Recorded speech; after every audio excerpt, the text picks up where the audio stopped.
Hi there, this is Ellen Dubin, and you're listening to the FSF Popcast. The show that behaves a lot like Emperor Palpatine. Just like Papa Palps, somehow we've returned. Our show is brought to you by our charity sponsor, the Red Shirt Widows and Orphans Fund, which supports the Wish Upon a Teen Foundation that helps out sick kids when they need it most. And just imagine the comfort you'll give Red Shirt crewman number 137. She'll know that when she puts on the red shirt and joins the Jen and Bester sisterhood, gaining physical and mental powers, that she didn't leave her family destitute and without hope. Because the Red Shirt Widows and Orphans Fund has her back, and what's left of the pain bars. All right, guys, our guest today is an actress and voice actress whose talents you've seen, you've heard in movies, TV shows, and video games, such as Napoleon Dynamite, 2021's Dune. She was in Megan, The Elder Scrolls, Lego Star Wars, and a few other things. We are very happy and proud to welcome Ellen Dubin to the FSF podcast. Welcome to the show, Ellen. Thank you, Tim and Nick. I'm happy to be here. Excellent. I can speak English right now. I'm so happy to have you, or you're having me right now. And you can ask me anything. And I'm not even, I'm just ready to go, ready and happy to be here. Excellent. All right, so Ellen, you've had your chances to dip your toes, so to speak, in several different sandboxes in the sci-fi and fantasy worlds. The one that I'm probably most interested in, and now if I were at my normal studio, you'd see a wall of Funko Pops behind me. And tonight, I'm just displaying this lovely beat up and battered Death Star scene. So the one that I'm most interested about has to do with this. I'm a massive Star Wars fan. And so when I saw that you had something to do in the Star Wars universe, I was like, oh, we must talk. And so, ta-da, you said, yes, here we are. So you provided the world with the voice for Captain Phasma and a few others in the Lego Star Wars games and a few other games. You did some work in some other Star Wars projects as well. So I always like to ask the following question of anybody who's had something to do in Star Wars. Okay? Go for it. All right. Were you a fan of Star Wars before you got started in the project? And if so, what was your entry point into the fandom? I was never a fan of sci-fi when I Okay. started acting. So this is I didn't know much about it. Speaking of dipping your toes, I started in the ballet world. So that was a very interesting way you put the question. So I was in the dance world. So I wasn't in the sci-fi world. And then at the time I started acting on camera, there was a lot of sci-fi shows. So I started to go, oh, this is kind of cool. These parts are interesting. It's unique. It's fantastic. And then I started to see the world of Star Trek and Star Wars and all the rabid, fabulous fans and basically the most iconic shows ever done in the sci-fi world. And so when I booked my first Star Wars, I'm going to say, I won't talk about the video game. I'll talk more about Lego Star Wars and Star Wars Resistance. People were like, Ellen, you're now in the Star Wars world. And I actually started to freak out because I think to go from not really knowing about it to not really caring to, okay, this is pretty good. Oh my God, this is the pinnacle of sci-fi. You're in the most iconic. So I can now say I'm a member of the Star Wars family. And to do Lego Star Wars, which is Lego and Star Wars combined, which are two iconic brands, so to speak. Yes. And then do Star Wars Resistance and the other Star Wars. I mean, they were sort of more TV specials. That's what they called them, the first ones. Before I did the Star Wars Resistance, I am absolutely over the moon now. So yeah, I'm converted. I believe. All right, cool. So what is it? So it sounds like it's very important to you, but what does it mean to you? Like when I talk to people and they ask me what Star Wars means to me, I'm going to use a saying that I can use because Kathleen's not here tonight and she can only mock me after the fact. Exactly. So we have a third co-host who's typically here with us, but her little girl got sick and then she got sick. So so Kathleen is down with a head and chest cold right now. So she probably sounds like a 1930s gangster. But at least that's how I'm envisioning it anyway. But anyway, she always makes fun of me, gives me a hard time because I always say that I tell people that when they say, well, how important is Star Wars to you? I'm like, well, Star Wars is like my marriage. It's there for me in good times and bad, sickness and in health. Wow. So, do you have any thoughts along that line? What does Star Wars mean to you now that you've been converted and you're a believer? It gives me a tremendous sense of pride. And I think this is this is like the icing on the cake for me to be cast, because everybody wants to be cast in anything that says Star Wars. So I think it gives me sort of a little feather in my cap. I do feel proud that I was able to book this, because you're competing against mega A-listers for this Sure. project. So, and I feel really honored and grateful to be cast. So it's a combination of pride, honor, and being grateful. And I can say now, and among other projects, that I am now part of history, sci-fi history, truly. So that's Oh, how yeah. Yeah, absolutely. No, that's an awesome answer. And yeah, I mean, if I were a voice actor and I had a chance to do anything in the Star Wars universe, if Dave Filoni came to me and said, "Hey, I'm starting a new animated series, and I just need you to say 3 lines as Biff the janitor, would you do it?" Yes. Just pay me lunch. You don't have to give me money. Just give me lunch and let me say that I'm in Star Wars somewhere. You have no idea how excited that I would be over that. I would never stop smiling. Exactly. The name carries a lot of weight. Oh, And sure. yeah, they really know. People say, I'll just sit there and go beep, beep, beep, beep, beep. Yeah, that's it. Exactly. Yeah.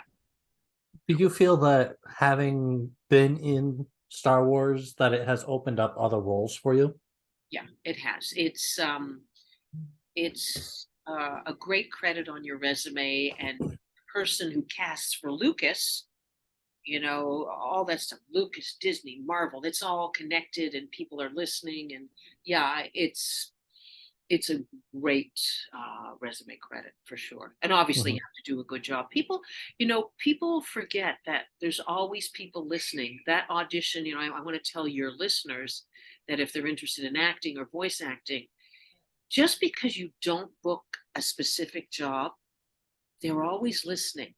How I book Star Wars is very interesting. Somebody heard me in a class. Lindsay Perlman, who casts all of the Star Wars shows.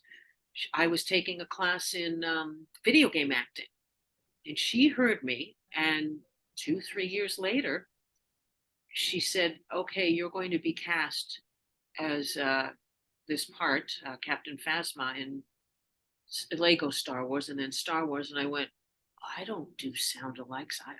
It's my least favorite voiceover for me. I have friends who could listen, to an actor and get them right away. I don't feel like I have a particular skill in it, but apparently I do, because there's a few others I do." But anyway, she had such a good ear. And what made me feel really good is when I initially did my first Captain Phasma, the sound engineer who did Star Wars movie with her in it said, "You sound exactly like her." And I went, "Oh," because when you're doing somebody, and she's such an incredible actor. I mean, I'm such a fan of hers from Game of Thrones. You want to do not only Star Wars justice, you want to do the actress justice. So I had a double weight on me. So the fact that I convinced people, or however I did it, that it was this, her, and you put in your own nuances, but there's definitely, when you're doing an iconic character that's already established, there are markers you have to follow. There are things that I had to honor, voice wise, presence wise, feeling wise, and all they sent me was an interview with Gwendolyn Christie on, I think, one of those late night shows, because they wouldn't show me the footage from the movie, and they didn't have it at the time. So I was kind of struggling in the dark, because just because somebody's doing an interview like I'm doing now doesn't mean I'm going to sound the same as Captain Phasma. But I picked up a few nuances, and I was able to, and then with their help, because they were very, very specific, because the Star Wars fans, speaking of Star Wars fans, they know everything. They know every breath. They know every word. So you really have to be on your game. Yeah, A little yeah. picky. A little picky. But I'm not. I'm a anyway, Star that Wars was- fan, but I'm not that that was a picky. segue for your listeners, just to, you never know when somebody's listening, and a job, an audition, or something you did 2 years ago could come back several years later. You're building that house foundation. So I just wanted to tell your listeners that it's really important. Oh, that's Yeah. great advice. Yeah. So that kind of leads into my other question that I have. So you are a member of Women in Film and Television, Women in Animation. Like, there's a big long list of a lot of things that you're a society of. And I know Kathleen would ask this question because of her 4-year-old. What advice would you like to give to the younger generation into either getting into voice work or acting, or how do you think they could launch off of that? Great question. I think I'm going to save people a lot of time and effort and years here by just saying, it's interesting in the acting field, we're always running away from ourselves, trying to be something different. And yet, it's all the things that the teacher told you not to do in school. It's all the weird quirks, like if you're going on camera, it's the fact that, one shoulder's higher than the other, or you're 9 feet tall, or 70 feet wide, or you've got 42 noses, or whatever. All your quirks and your idiosyncrasies are what make you special and will get you the job. It's more about you putting yourself into the roles, whether it's on camera or voice wise, and more, because I teach video game voiceover acting. People are always coming in and going, "Hi there, my name is Suthius Mosmoothius." And I'm like, no, let me hear you just say that in your own voice. And that's what gets you cast initially. How you connect to the material, the relationships you create, and all your quirks and fabulousness of yourself. So I would tell people, don't run away from yourself. Try and focus on being yourself. I know it sounds really corny, but it is true, true, true. They can hear it, they can see it in an audition if you're on camera like we are now, or if I wasn't on camera and you just heard me, you can feel when someone is trying to put on something phony. And we all do that. We all think, what do they want? I'm not enough. This is what it is, guys. Here's the secret. You are enough. I am enough. Whether you're, no matter what you sound like, because it's not really what you sound like that's important, or look like. It's not.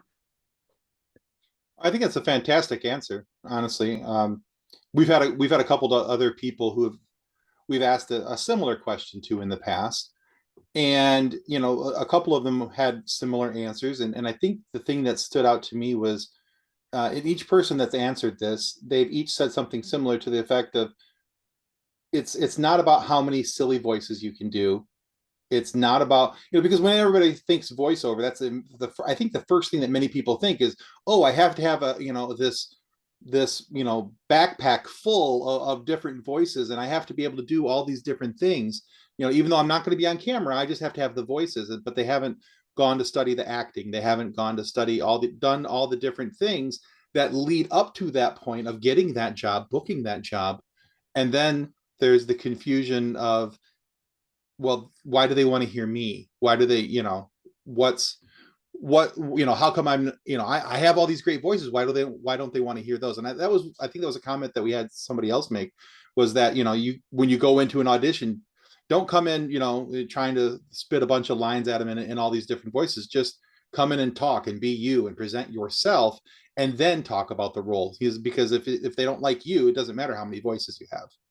Exactly. And also, listen, there are times where you're going doing some crazy character or whatever, or some crazy animal, but it all comes from your guts and your soul and your heart. And we can always layer. You can make yourself sound, that you're more raspy or higher and squeakier, or you're a mouse and you're afraid.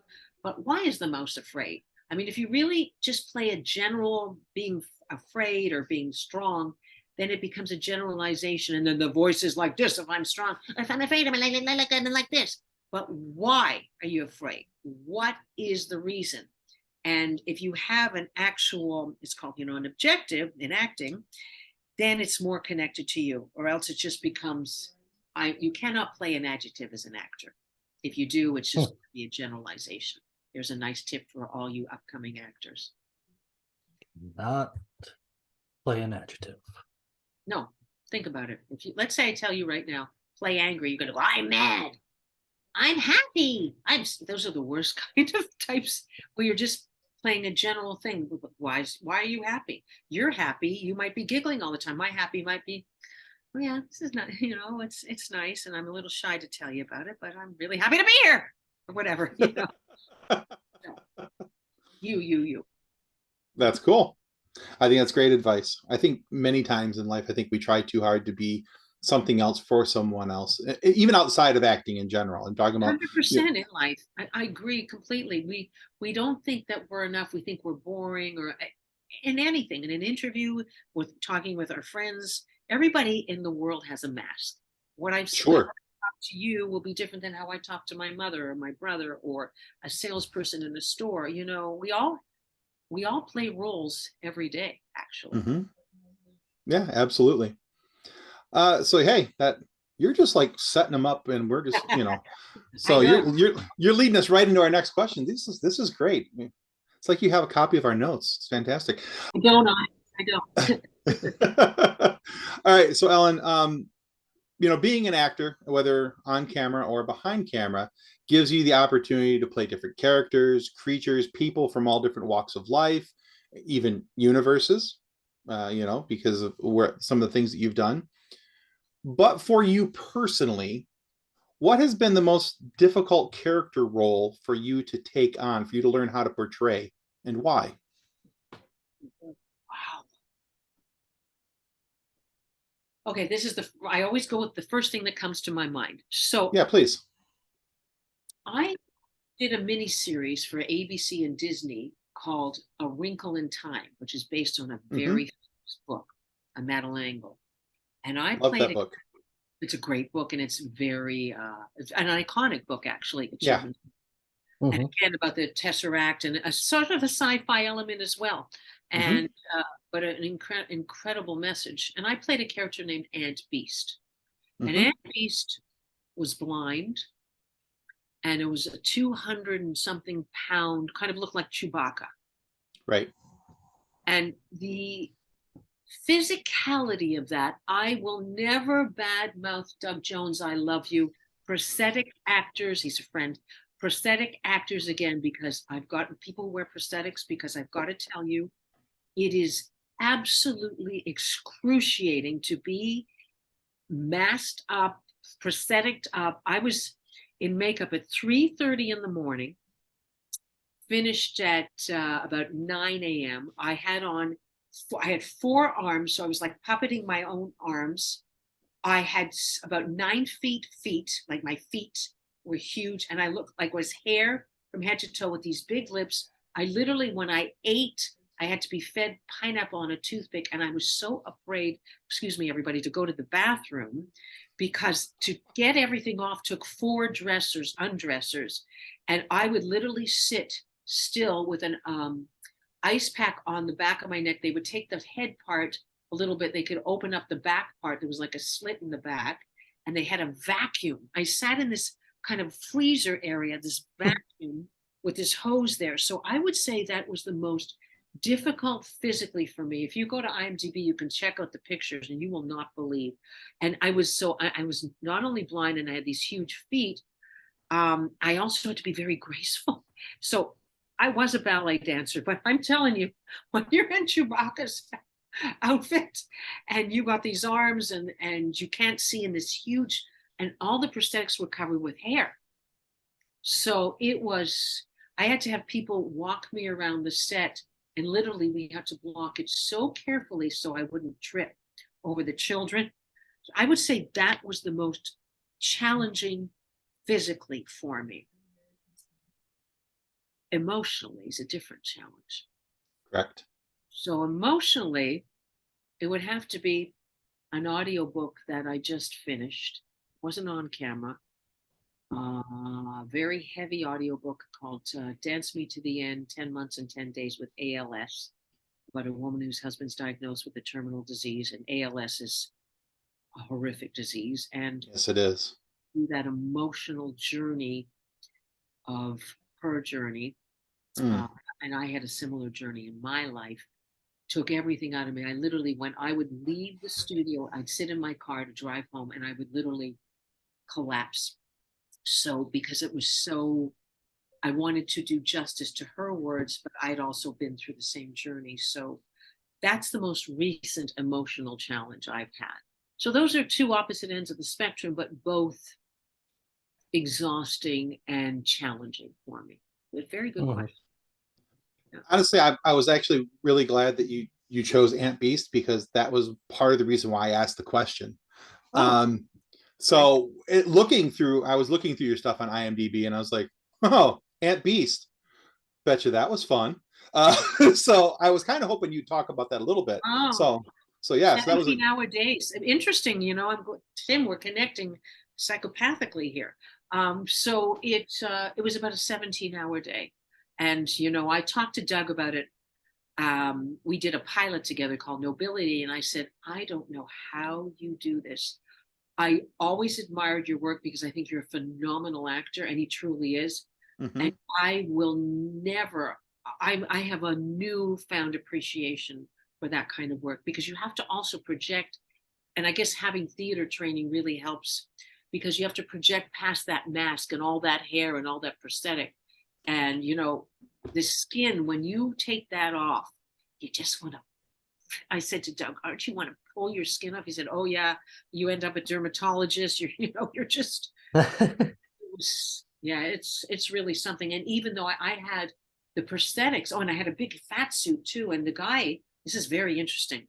I wish I had his name. And he did all the prosthetics for Platoon. So all the arms that were cut off and all the limbs and this guy.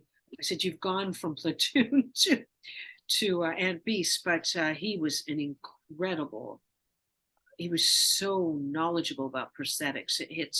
We had a great team on that movie, a really great Oh, team. This is the wonderful. mini series before the Oprah one. Right. This was, yeah, yeah. So thank you. No, very cool. So certainly you've had a lot of projects, and various projects have found a special place in your heart. But was there one project that was close to your heart that didn't quite get as much love as you were hoping it would get? The one that I loved, I have to say, is my first major sci-fi job, was a series called Lex, which Mhm. was kind of the forerunner of a lot of wacky kind of Doctor Who, sort of a British, German, Canadian production, a tri-pro, I guess you'd call that. And it was just before Farscape. It was just before social media became really big. So what I'm upset about for the show, because it's so weird and wacky, and even if you didn't like it, you would never forget it. LEXX, and I think it's now on various streaming services. I kind of was upset about that, and fans are now discovering it now, and they go, "Why didn't we hear about this?" So I wish there would have been more social media at that time. It was before that, and I think it's one of those projects that I think could have had a lot more of a run at a fan base earlier Mm, on. While it gotcha. was going on, and it was kind of ahead of its time. And the first four movies of the week, we had Rutger Hauer, we had Tim Curry, we had Barry Bostwick, and the fourth one was Malcolm McDowell. So we had some high profile, interesting men who had done major sci-fi stuff. Anyway, if you haven't had a chance to see it, I played Jiggerada the Wicked, who was the comic relief. I was a cannibal that basically ate everything in sight, and sort of gave the leading man a lot of trouble, followed him around and Hmm. terrorized him in a comedic way. So I think that's what it was. I wish it would have had more press, you know. Okay. Well, I will definitely go check that out for you. Yeah. Yeah, it's on Amazon Prime right now, so you can watch it there. Oh wow. Thank you for telling me. Oh, it's out there, and there's a lot of double entendres. Like the last episode was called Apocalypse Now, and it spoofed Apocalypse Now and Heart of Darkness by Joseph Conrad, and some very interesting references. The producer of the show he's a genius. He's a genius. So Paul Donovan, who created the show. So check it out. Check it out. Yeah, looks great. Okay. All right, so Ellen, I typically ask this question of people very early on in our interviews, but there was important Star Wars business that I had to address with you first and foremost. So this question got pushed to the end. Uh, so now that the Star Wars business has been attended to, I feel better. I know more about my new Star Wars friend. I can ask this. Because Nick and I and Kathleen are nerds, we love origin stories. We always like to find out more about the person that we're talking to. So in your story, could you tell us how it is that Ellen got involved in the entertainment industry and what keeps her coming back? I got involved in the entertainment industry because of flat feet and being unconfident and being very shy. My parents put me in ballet class because my feet, I had no arches and I was this geeky, gawky kid and I had no confidence. And she put me into ballet class and my dad would drive me every weekend. And at the end of each term, there'd be a recital on the stage. On the stage is where I learned to love live audiences. When it was a dramatic ballet and there was the dying swan, I would always die an extra 5 beats. When it was a comedy ballet, I naturally waited for it, the laugh. And my ballet teacher at the time, which at the time devastated me, she said to me, "You're never going to be a ballet dancer. You're going to be an actress." And at the time, I cried because I wanted to be a ballet dancer. But now at 9'9", it's probably better that I'm not a ballet dancer. And plus, my knees gave out at 20 years old. So, Oh yeah, there's that. yeah, the knees. It's not a good career for knees, but it's still my favorite. And so, a long story short, it's because of being I'm confident kid in the ballet recitals, and then I ended up doing a lot of stage and musicals, and moved to Los Angeles and did movies and television in Canada and the U.S. because I'm a dual citizen of both countries. And what keeps me coming back is that adrenaline, that love of inspiring people, making them laugh, making them cry, scaring the shit out of them or the poop out of them. It just and I love the fans, and it's a great distraction in our world to entertain people more than ever. We all need an escape. We all need to identify, not only escape, we all need to root for different characters. So it keeps me going to know that I keep other people going more than ever. I think entertainment is vital in our life right now. Vital. I think that's an awesome answer, especially where we've been over the last couple of years. Had it not been for entertainment, had it not been for me personally, had it not been for doing this show and having the opportunity to talk to people and sit across the table from awesome people like you and have these conversations, the padded room I would be in. Yeah. Yeah, we all would. We'd all be in the straitjacket. For sure. And I'm so grateful that we had the streaming, that we were at the time in the in life that we were, so we had streaming services and I could keep myself entertained with those things during the day. And I had opportunity to talk with people at night, and there was all these different things going on, even during quarantine, even during all that stuff. So I very much understand. And your answer resonates so deeply with me because, I love that. I love the fact that we haven't talked to an answer yet or an actor yet where they're like, yeah, I'm just here for the paycheck. We did have one person say he had a mortgage, but well, yeah, but that was only about one particular project he took. He's like, yeah, I didn't have anything else going. I needed to make the mortgage that month. Let me tell you something. If you're in it for the paycheck, you're in the wrong business. Oh yeah, I'm sure. Really. But it's really very cool to me when we hear answers like yours where it's I do this because I know it entertains other people and that's what keeps me going. That's more than just a love for it. That's a passion, and then that speaks on a lot of different levels, and I think that's really just amazingly cool. So I love it. Mm-hmm. And speaking of stories and entertainment, we have a Facebook group that has over 211,000. Yes. And it's just filled with memes. And a lot of times these memes come from different places and things. but what was something that happened behind set or on set but off camera? Behind set? I don't know. That seemed weird. Behind That the felt scenes. weird. Yeah, that's it. Behind the I knew scenes. what you meant. And what was something that happened behind the scenes that felt meme worthy, or that would be something that you just captured and thought was hilarious? Here's my first instinct. I opened up the door. I see John Heater standing there with his curly hair and those teeth that he put in.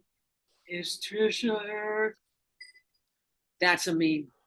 When if you know my face, and only people who know me really well, I literally, it's the first time I saw him on that first take. I literally bit my tongue to get through it, the first part of the scene, because I think it was bleeding. I was laughing so hard because what a character Napoleon is. I have to say that as an answer. The first time he opened the door and said, "Is Trisha?" And I looked at him as Ellen, because I'm Ellen, not Eileen or whatever. I went, oh God, how am I going to get, there's this little thing on your shoulder sometimes that talks to you as an actor, and you have to try and get rid of it. But I'm like, okay, am I going to get through? I'm literally biting my tongue and it's going to bleed so that's it. That would be a great meme. Yeah. Which show was that? Holy and Dynamite. Oh, okay. Yeah. Now I have to go rewatch that one because Yeah, he was brilliant, brilliant. Always in character and just hard not to crack up. And I have really good discipline for that because I've been in plays in the theater where I work with some particular actors who try and crack you up in the middle of the play. Tremendous amount of breathing and discipline. All right, Ellen, one final question, and we call this our silly question. You can answer this as serious or as silly as you see fit. Okay? Go for it. All right. If animals were able to talk, which one would be the rudest? A chimpanzee. Why? Because it would whack you in the face, throw the banana peel in your face, and kiss you at the same time. There you go. Hey, good answer. All right. That's a great question. I love your questions. You guys are hilarious. And you do thank you. research too at the same time. Comedy and research, my favorite combo platter in interviews. Thank you. Oh, thank you. Combo platter. I feel like there's a joke in there somewhere, but I can't find it. I'm usually a couple things short of a combo platter, so it doesn't matter. That's why we're doing this, right? Exactly. We have to all be a little crazy and nerdy to do this. Right? Absolutely. Well, Ellen, thank you so much for being on our show today. Where can our listeners go to find out more about you and your works? Okay, let's do the social media thing first. Ellen Dubin Actor on my Facebook fan page, at Ellen Dubin Actor on Instagram, ellendubin.com website where everything is up to date on there. You can go to your streaming services and watch me do the home AI in the new horror movie, Megan. You can go and watch Dune, Part 1. I can't tell you about Part 2 yet, on streaming services. And you can go and probably, I think 65 is now on streaming services with Adam Driver. I play his handheld device and his voice of his ship. Turning Red is still on streaming services, so that's really prominent still. Yeah. For some video games, I can't tell you right now, unfortunately. What else do I have? I did this really interesting sci-fi pilot called The Time Is Right. Check the website. It is a time travel. Travel. It's about a game show, and in the game show, the host takes the contestant back in time, but there's certain stipulations and rules that they must follow, but some of the people don't follow the rules, including the showrunner of the show I play. So I'm doing some very bad things that might ruin. All right. It's a very interesting show. Did I miss anything? I don't think so right now. The Desperate Hour is on Netflix right now, opposite Naomi Watts. It's a movie directed by Philip Noyce, and it's all phone calls, phone conversations. And I play the main hostage negotiator, talking Naomi Watts through the situation that's going on in her son's school. The last 10 minutes is riveting. It's really a really interesting movie. He did Dead Calm. Remember that movie, Dead Calm? Mhm. Yeah. It was interesting to work with him. Very cool. And, I've got a cartoon called Bakugan. It's like an anime cartoon. Uh-huh. And I'm not sure where that's on. I'm playing a new kind of evil bee, getting in people's business. And that's it. Just and All right. I am very good at responding to people's emails. Gigarata 100, which was the name of my character in Lex. GIGGEROTA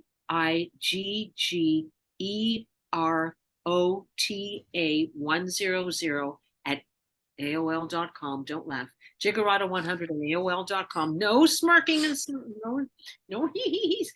Gigarata 100 at AOL.com. If you have any questions, and if you forget it, it's on my IMDb. Direct contact. I answer every single email that somebody sends me. Any question? I believe if a fan can take the time, I can take the time at 4 a.m. when I have time.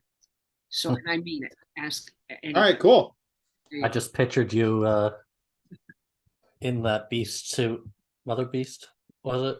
And And, You know, on your laptop, just like I got the time. Go look at a picture of Gigarata. I've got the head of a person that I've eaten on my back. It's quite something. Yeah, go and check that out. It's on my website, I think, too. So, All right, cool. guys. Thank you so much. And this has been an absolute pleasure tonight. Awesome. I want to remind everybody that subscribing is the single most important thing that you can do to help our show continue to grow. It helps us to ensure that we get more amazing guests like Ellen Dubin here and have these great conversations with amazing people for you to be able to listen to.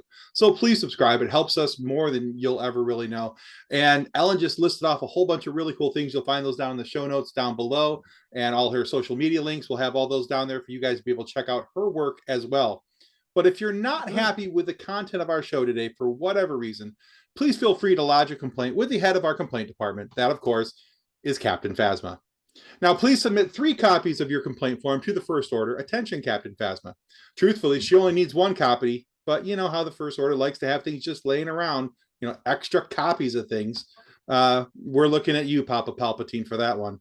Anyway, be sure that Phasma will spare no mercy in doling out the punishment to the podcast or podcasters who have offended you with their lack of skill. She'll be more than happy to handle us and our issues, although we aren't sure why she keeps calling us rebel scum. Oh well, just be nice in the reports. She might come after you too, if you catch her on the wrong day. Rebel scum. Yes.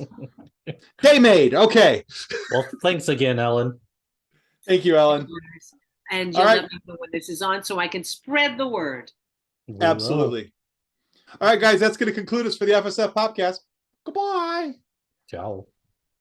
On behalf of the rest of the hosts of the FSF podcast, we want to thank you for listening to this episode. If you'd like to be a guest on a future episode, please contact us by means of Twitter or Instagram using the handle @FSFpopcast, or go to www.fsfpopcast.com and click on the contact me. Thanks again, and hope you enjoyed the episode. Copyright 2023 FSF Popcast. Reference to any specific product or entity mentioned on this podcast does not constitute an endorsement or recommendation by FSF Popcast. The views expressed by the guests are their own, and their appearance on the program does not imply an endorsement of them or any entity they represent. If you have any questions about this disclaimer, please contact us via email at info@fsfpopcast.com. Original music by Jordan Michaels.